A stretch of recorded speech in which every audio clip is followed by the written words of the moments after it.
Mengapa saya kaget mendengar pernyataan pers yang disampaikan oleh Jenderal Sigit, Kapolri kita.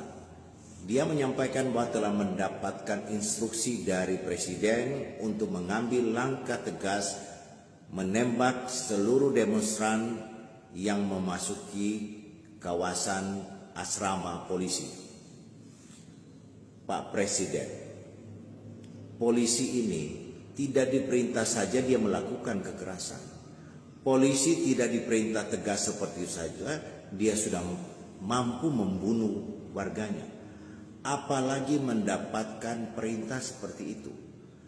Persoalan yang kita hadapi hari ini, kekerasan satu dengan kekerasan yang lain, sumbernya adalah hanya satu, ketidakadilan sosial. Mungkin Pak Prabowo lupa, atau Pak Prabowo juga belum baca, atau mungkin orang yang di sekitar Pak Prabowo itu tidak sempat menyampaikan bahwa ada teori yang sangat dikenal luas oleh para sosiolog atau para aktivis, bahwa ada yang namanya teori spiral kekerasan.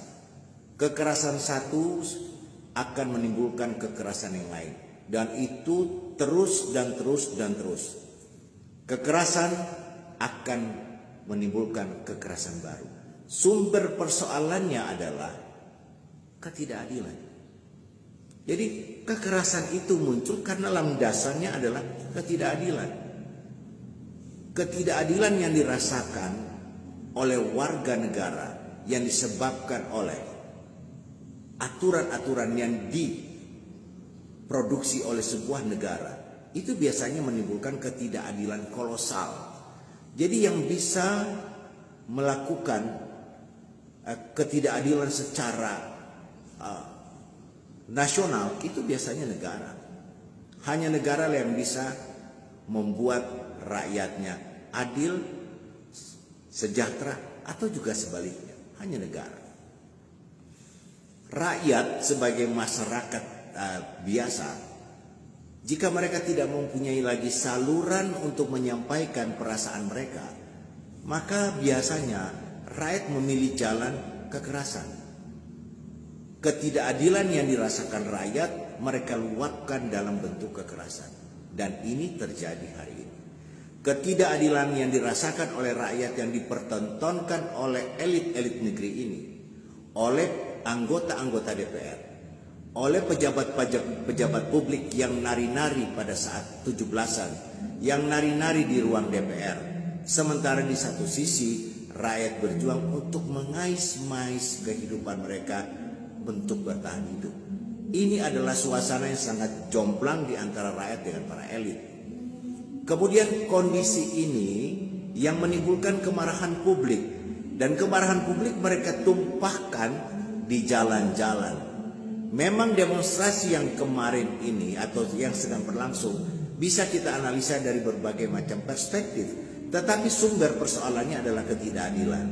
Jadi jika ketidakadilan yang dirasakan rakyat, maka harus diatasi. Sumber ketidakadilannya ada di mana? Maka oleh sebab itu, kalau saja saya menjadi orang yang berada di sekitar Presiden, mungkin saya bisa memberikan nasihat kepada Presiden untuk melakukan langkah-langkah yang lebih bisa menjawab kekecewaan rakyat. Misalnya satu saja contoh, tidak sekedar untuk memecat Sigit, tetapi Pak Prabowo sebagai Presiden memecat Kapolri, memberhentikan Kapolri, tetapi juga Pak Prabowo sebagai Ketua Umum Partai bisa memerintahkan kepada seluruh kader Gerindra yang ada di Senayan untuk segera mereformasi undang-undang kepolisian yang sudah menjadi payung polisi, lembaga yang tidak bisa dikontrol lagi.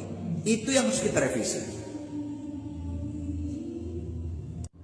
Sebagai Presiden, sebagai pimpinan koalisi gemuk, Bapak Presiden yang mempunyai partai politik di Senayan bisa juga memerintahkan kepada seluruh kader Gerindra agar mengajak partai-partai politik merevisi undang-undang partai politik yang telah menzolimi rakyat, yang telah membegal kedaulatan rakyat. Pak Prabowo bisa melakukan itu karena ini sumber masalah, ketidakadilan yang dirasakan oleh rakyat.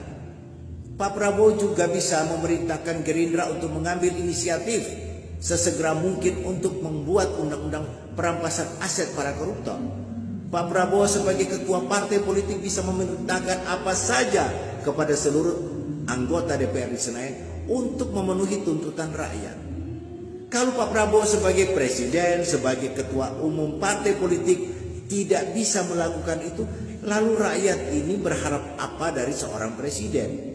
Saya kira Bapak Presiden dengan seluruh kewenangannya, dengan kekuasaan di tangannya, gunakan semua itu seperti janji Bapak Presiden. Rakyat, saya untuk rakyat, saya mati untuk rakyat. Tapi buktinya apa Pak Presiden?